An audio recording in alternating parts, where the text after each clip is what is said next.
Prólogo. O dia em que os céus se curvaram.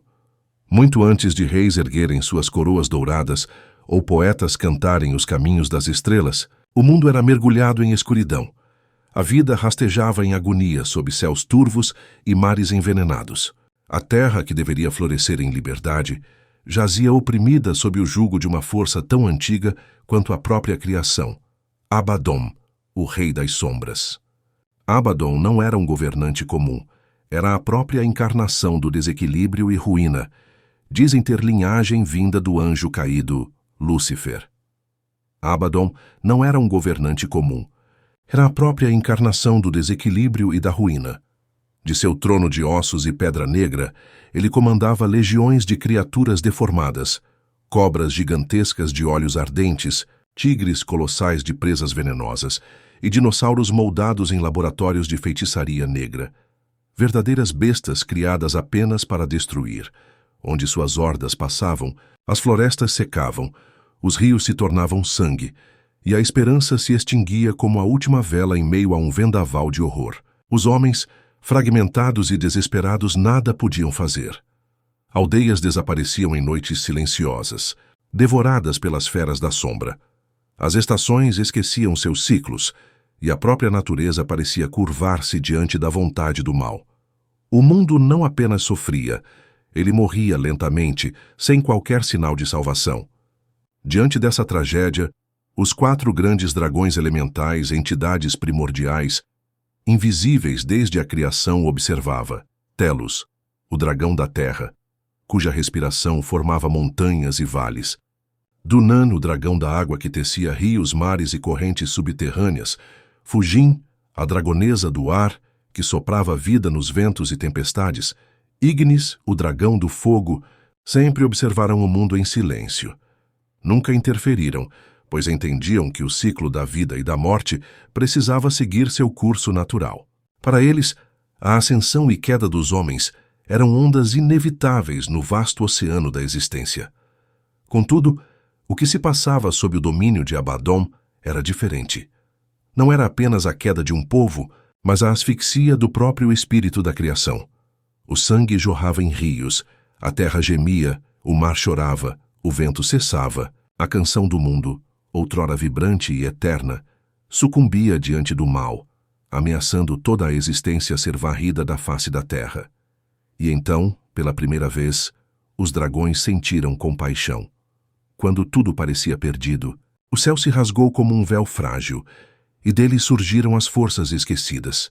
Telos emergiu como uma montanha viva, fazendo tremer a terra sob seus passos. Fujin desceu em espirais de ventania e trovão, varrendo as trevas com asas vastas como o próprio céu.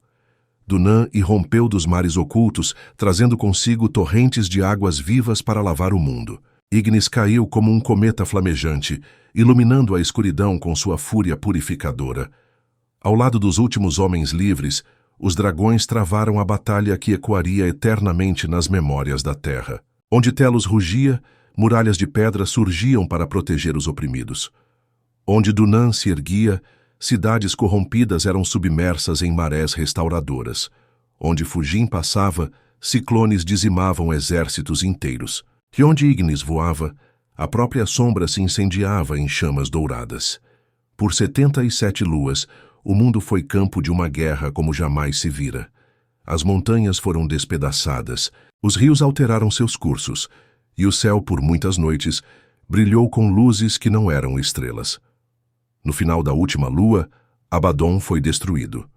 Seu corpo, consumido pela união dos elementos, desapareceu sem deixar vestígios, e sua vontade dilacerada não encontrou lugar para renascer. Mas o perigo ainda pairava. Seus exércitos, criaturas brutais e corrompidas, não poderiam ser deixados livres. Assim, com a força combinada dos dragões e dos homens sábios, as hostes das trevas foram aprisionadas em um exílio final, o reino dos excluídos. Um local nos confins do mundo, cercado por mares eternamente revoltos, vulcões ativos que cuspem labaredas ininterruptas, abismos onde a própria luz hesita em entrar. As forças da natureza, moldadas pelos dragões, guardam eternamente esse cárcere impedindo que qualquer fragmento do antigo mal escape. Com a paz restaurada, os 4 dragões reuniram-se uma última vez às margens do lago de Luzon, um espelho sagrado da própria essência do mundo. Ali, em um gesto solene e silencioso, eles imersos nas águas cristalinas, unindo-se de volta aos elementos que as criaram, não como um adeus, mas com uma promessa, a de que, se o mundo chamasse novamente, eles retornariam. Nas margens daquele lago sagrado, sob a luz das novas estrelas e sob ventos que carregavam ainda o aroma da guerra vencida, os sobreviventes da grande batalha reuniram-se.